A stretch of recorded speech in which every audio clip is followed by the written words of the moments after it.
up on all your news? Yeah, something like that. That's good. Something like that.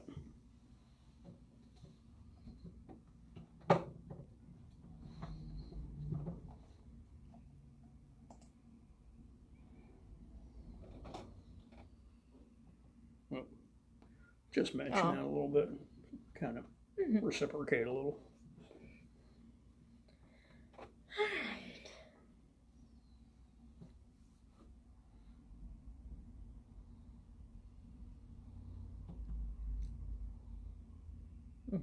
Hi. Hi. Just as a disclaimer, and maybe make me live another day or two, Amber's threatened to kill me. You can't say that. I just It was a joke. Maybe. Maybe. I've made her life a little miserable, and... Intentionally. No. Oh, it most certainly was. Come on. Completely intentional. There was nothing intentional about it. Nothing. I did not mean to cause you grief and agony like I have. But you've been doing it since you got here. And you haven't stopped. So I feel like you're still intentionally doing it. Yeah, there's no buts. Anyway. I brought food. Oh, you're not winning me over with food this time. Brought cherries. Like I said. Peanuts. Not winning. I try. Hey guys, welcome to Racing with 34 Motorsports. I'm Amber. And for now, I'm Sean. Well, you always be. Just, yeah. Alright, so today we want to go over... Well, this is going to be a rough one. I can see it already. No, it's not. Okay. Today we want to go over some pretty important stuff. We want to talk a little bit about Snell and SFI ratings. But before we get into that, Speed Week starts tomorrow. Speed Week. Yes. 10 races, 10 days. I think I'm planning on 7. Yeah. We did put out our Speed Week schedule the other day, so that is on our Facebook page and on our website. We will also be, on Saturday, we'll be at Path Valley as well as Lincoln. So if you guys need any stuff brought to the track, tear-offs, shields, molecule, whatever you might need, we can bring it to the track for you, and there's no extra charge for the trackside delivery. So. Never is. No. Never was. No, there wasn't. That's right. Yeah. But at Path Valley this weekend, it's the Wingless Super Sportsman, the 305s, 270s, 600s, and the Strictly Stock and Thunder cars. So it'll be a busy night at Path Valley Saturday. Full show. Yeah. Got to watch 410s on Sunday, watch 305s, and regular schedule on Saturday. Yeah, 410s at Path Valley is always a good time. It was. That was the first time I got to see it. Yeah. I've seen it a few times. It's never boring. No, it wasn't. It's never boring. No. They are on.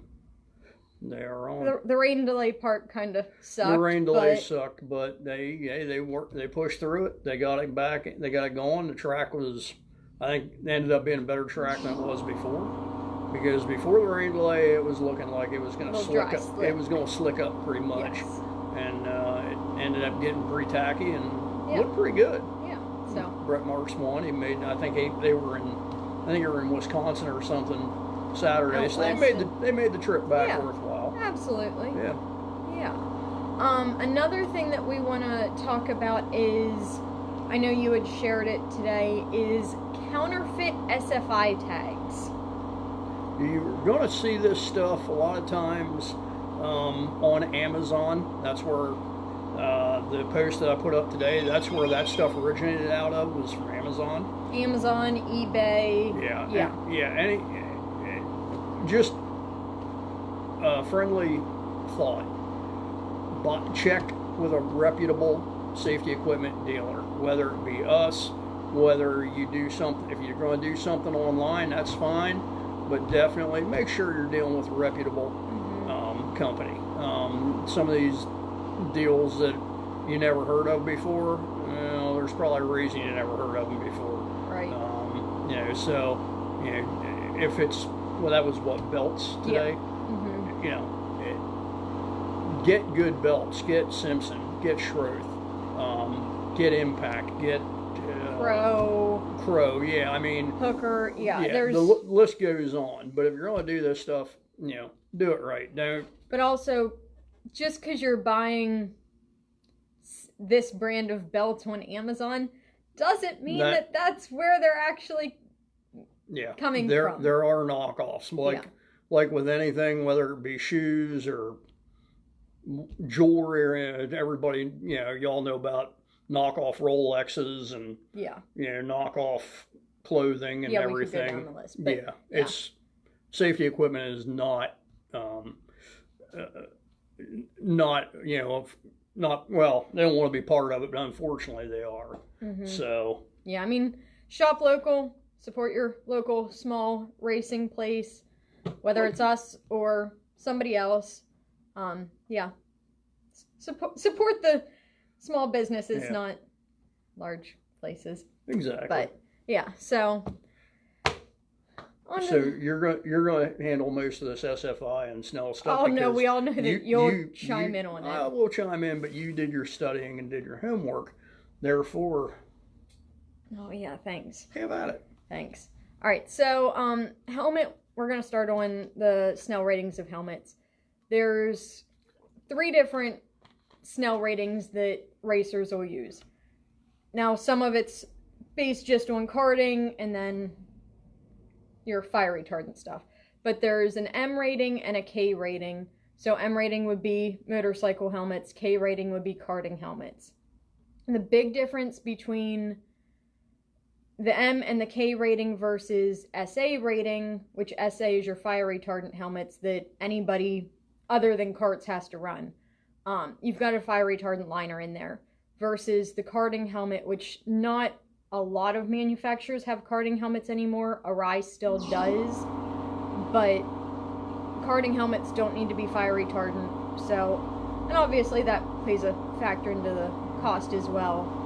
But one of the downside with karters using M-rated helmets is if you're running a champ kart and you're wearing a head and neck restraint, obviously motorcycle helmets aren't pre-drilled, but where your head and neck restraint attaches to the helmet in a motorcycle helmet, there's not as much material there in the helmet because they don't need to have them. And apparently my assistant's having a hard time, and he's gonna display what we're talking about here.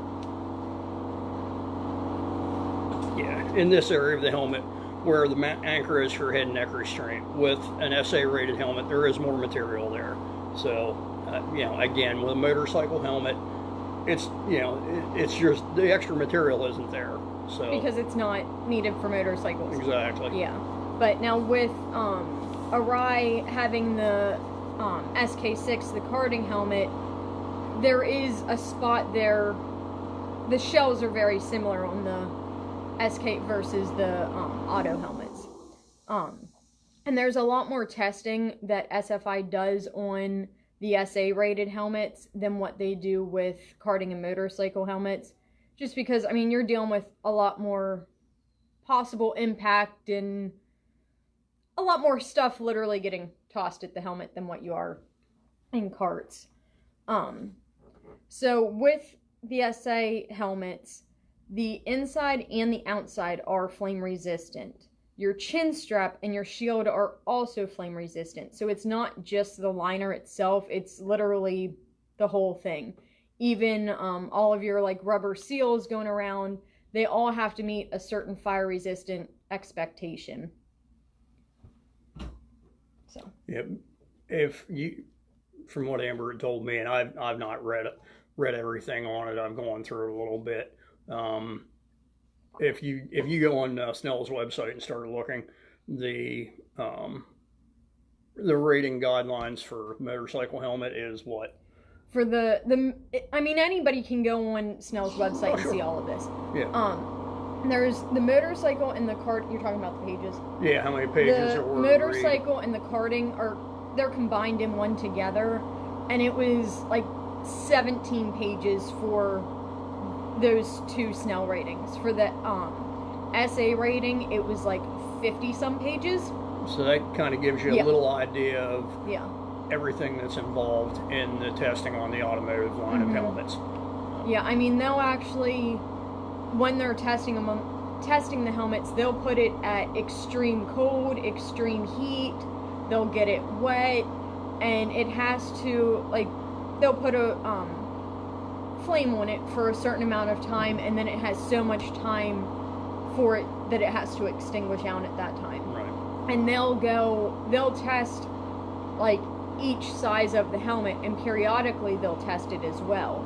And on their website, they do have a list of everybody that has, every manufacturer that has products that are SFI Snell rated. Yeah. Yeah. So I mean, there's definitely a lot of information in all of it. Yeah. And some of it, it's just a little over. Yeah, a lot of it's real technical information, but yeah, because they go through like what they're testing and the results, and they show the graphs of it. And I mean, it's neat. It's just extremely technical. if you're kind of a tech geek, it's neat. Oh, it's all neat for you. stuff. Yeah. But yeah, I mean, again, if you're riding your Harley down the road, or your Honda or whatever bike you have, motorcycle helmet is fine. If you're racing a car, and this guy goes out and drag race guys too, because I don't know, I haven't paid enough attention around to the drag race guys to see what they're actually wearing. I know, your upper levels and your upper levels and stuff. Obviously, your guys are wearing the right stuff. But if you're going to like South Mountain, if you're running some local stuff or something, I don't know that they're checking. So don't rely on the tech guy to tell you what you have to wear. Make sure you're doing it. You're taking care of yourself. Because again, we've touched on this before. Sometimes the stupidest damn things can cause a catastrophe. Right. So, just again, take care of yourself. Make sure you're wearing the right gear. Make sure you're wearing an SA rated helmet. And we're going to go on, say this for the Champ Kart guys too in karting. You guys really, and I know what the rules are, I know what they've been, I know what have been tried in the past. I'll say it like this. One, you got guys in the Champ Kart, you're just as vulnerable as in any race car. Okay? One, you've got a gallon of methanol or gasoline sitting between your legs. Literally. Just go. You're back on. We're gonna just go through this Champ Kart stuff again because we had a little technical glitch. Yeah. Anyhow, okay. Back what I was saying. Champ Kart guys. Okay, you guys really, in my opinion, you guys really should be wearing a full fire retardant deal, fire retardant suit. And I'm not talking about a single layer either. You've got a gallon of fuel between your legs.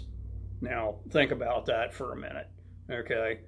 Especially with the clones running gas, which is very volatile. You really should be wearing a full fire retardant deal. You should have, a head sock. You should have fire retardant underwear. Again, this is my opinion, and you should have an SA rated helmet. So there's some places around that if you do not have an SA rated helmet in a Champ Kart, they will not let you race. But you can still wear your jeans. You can still wear jeans and a jacket, which to me is just mind-numbing. Yeah. Anyhow, so that's my little rant for that. I knew you had to get in there somewhere. I did. Yeah, I did. So. Yeah. But, all right, so that is just some of the differences between the 3 different Snell ratings on the helmets. And then, obviously, you have your date codes, which we've gone over before as well. Yeah. Now we're going to go on to the SFI ratings. So that's your suit, your gloves, your shoes, your underwear.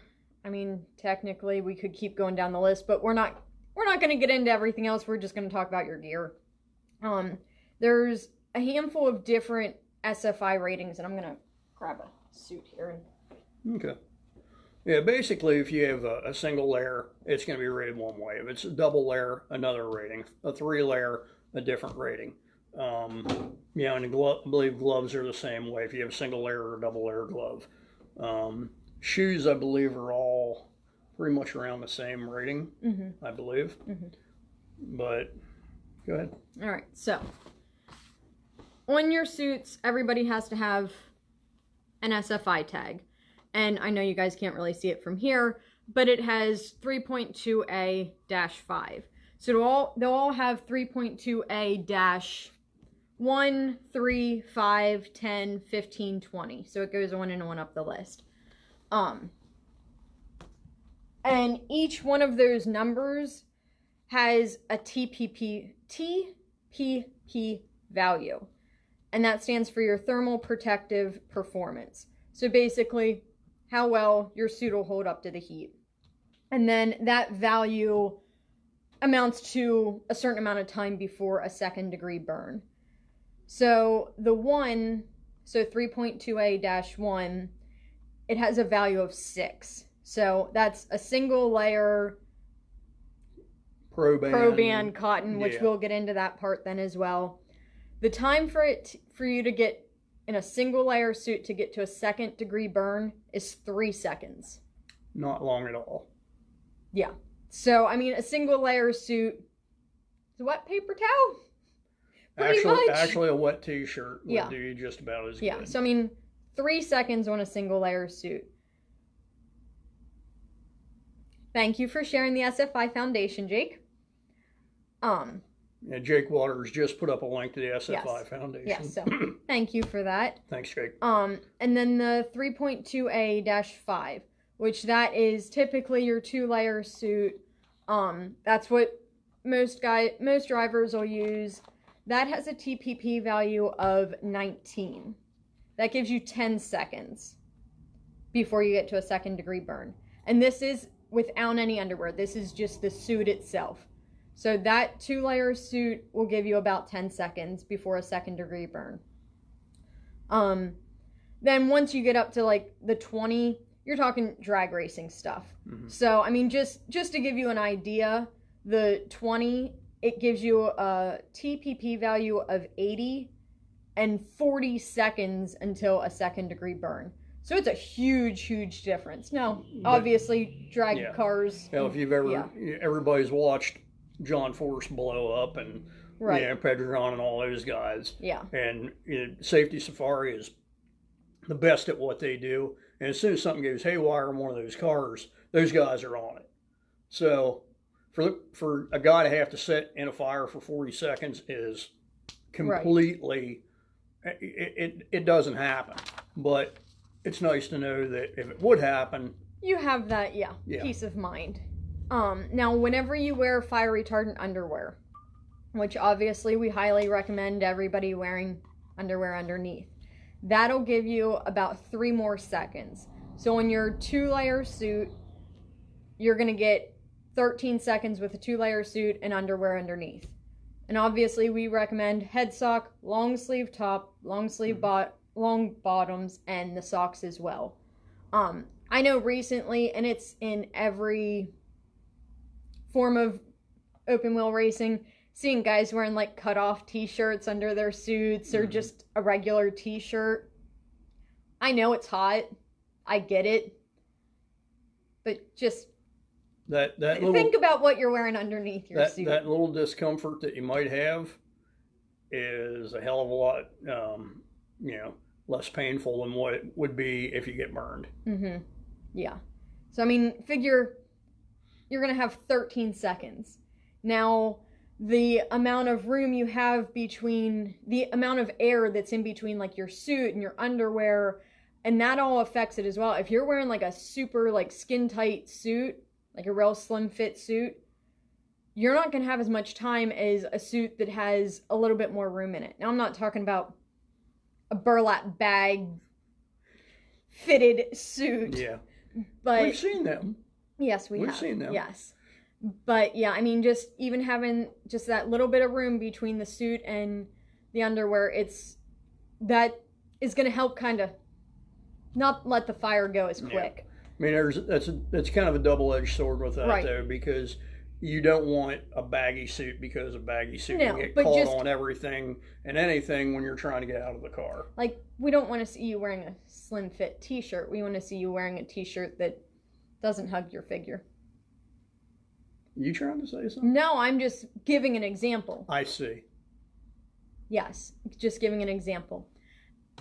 Back to business. And then another thing, if you're sweating, so if you're wet or you spilled a chemical on you, Carter's tire prep, fuel, whatever chemical, obviously they're flammable. So yeah, and then another thing to think about with your suit is if you have a suit that it got singed on whatever part, it got singed on the motor, it got singed when you were torching prep into your tires, whatever caused it to singe, that's a weak spot in your suit. You have a hole in your suit, that's another weak spot. So like all of these little tiny things are slowly taking away from that roughly 13 seconds that you have. And and it's pretty funny how if you get a hole in your suit, fire will find that hole. It doesn't matter. Like it will find that hole. And then and I'm not picking on carters, but it's just there's a huge difference in karting versus everything else. There is. If you're getting you're going out and buying a 2-layer suit, like a good quality suit, you're not just getting a karting suit, you're getting a suit now because you're going to move up into 600s, 305s next year, whatever. And you get that suit embroidered. And you go to your local embroiderer, which there's nothing wrong with doing that if you're wearing a single layer, non-fire retardant suit or jacket, and you're just sticking with karting. But as soon as you go to the embroiderer, like a local shop, they're not going to have Nomex thread. And any fire suit that is embroidered, it has Nomex thread in it. Yeah, all the embroidery. All embroidery should be done with Nomex thread. Yeah, because once again, you're going to use regular thread for your embroidery, and the fire will burn directly through it. Yeah. And like if you've got a suit and you didn't get a custom suit, you just got one off the rack and the legs are dragging on the ground, you need them taken up, get Nomex thread. You can easily get it offline. It's not expensive. Like just to get like a spool of black thread or whatever. If you're not going to keep with the fire retardancy, you're basically making your suit worthless in the long run. Yeah, so just a couple more things to think about on that. The other part is making sure you're properly washing and caring for your suit. So obviously you want to go through and make sure that you don't have any weak spots in the suit, no singed areas, no holes, but then you don't want to be washing your suit with regular laundry detergent. You want to be using something that is specific for the fire retardancy in your suit and all of your gear. The Molecule line does that. Did you do the hand model thing? You're the hand model. Oh God, he's the hand model. I'm sorry. I'm very, very sorry. You asked for it.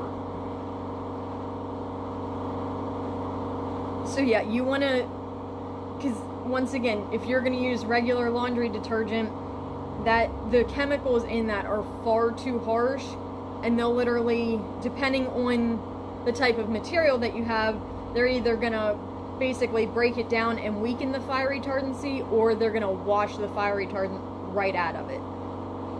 So make sure you're using the proper items on it. Another thing is, if you get oil or fuel or tire prep or whatever on your suit, it's going to soak in. So that's going to kind of mess with the fire protection of your suit again. You want to use a product, Molecule has a protector.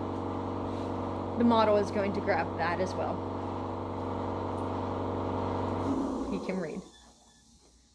Molecule has protector spray that you put on, and that acts as a barrier between your suit and whatever, thank you model, whatever liquids you have. So all these little things that you don't really think about, start thinking about them.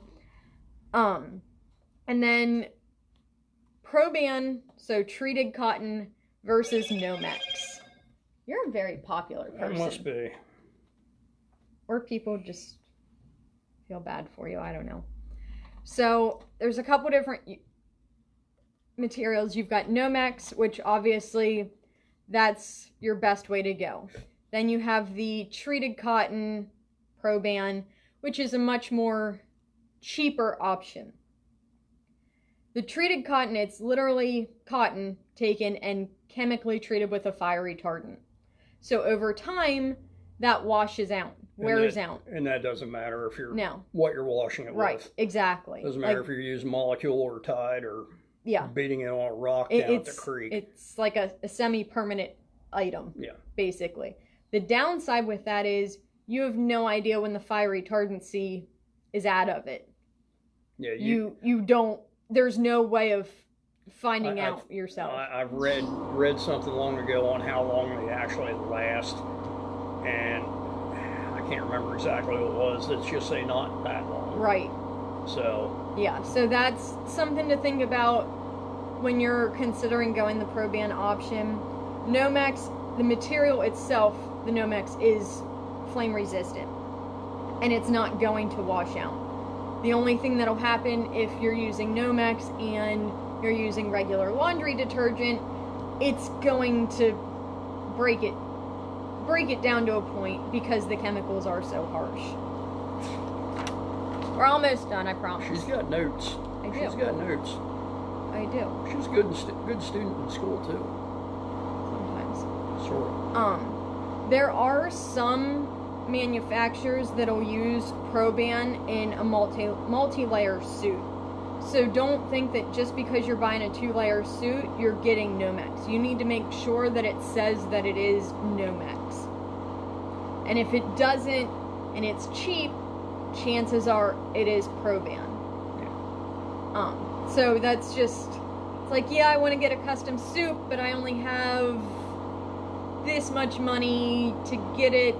Obviously work within your budget, but just keep in mind that that suit isn't going to last near as long fire protection wise as what it will to get a Nomex quality suit. Yeah, if you're reading about a suit and you see cotton FR, that's kind of a hint right there that it's treated cotton. Right, yeah. Cotton FR, Proban, they're right there with each other. Roughly, the lifespan of Nomex versus the Proban is at least double or triple. At least it's triple. At least that, yeah. As long as you are properly taking care of it all. Yeah, so just remember the Proban, there's no like battery life showing how long it's gonna last yet, that you're really low or anything like that. So, yeah. Is that it? That's about it. That's about it. Yeah. Well, a lot of stuff. Again, you guys can, Jake put up the link to the SFI Foundation. Yeah. You can go in there, check that out. Snell Foundation, it's snell.com probably. All you have to do is just Google search. Google Snell. Yeah. Google. Gaggle. Yeah. I don't know how we did anything before Google. I don't know. But, yeah, so I mean, just take your safety. Take it seriously. Yeah. Take it seriously. We said it before, we'll say it again. We want you to be able to walk through the door tomorrow too. So, take care of yourselves and make sure you get the right gear. Yep, take time, do your research, find out what's the best thing for you. Exactly. And, yeah, so. Go from there. That's it. That's it. So, again, we've got our Speed Week schedule out. If you need anything, make sure you give us a call. We'll be starting off with the Grove tomorrow night. That? No? You don't want to mention that? No? Okay. All right. That'll be a surprise. Yeah. Okay. There'll be a surprise at the Grove tomorrow night for all the teams for Speed Week. So. Yep. Grove Friday, Saturday will be Path Valley, and you'll be at Lincoln. I'll be at Lincoln. Sunday looks like we're on to Baps. Monday and Tuesday we're going to skip. Wednesday we'll be at Port Royal, skipping Hagerstown on Thursday, and then be at the Grove next Friday. We'll be at Newport next Saturday, and we're planning on Sealands Grove to wrap it up. Yep. So be a busy week and a half. Mm-hmm. Looking forward to it. Always, really like doing the Speed Week deal. So, yeah. Good luck to everybody that's racing this weekend, and make sure you stay hydrated, and Oh, yeah. good luck. We'll see you at the track.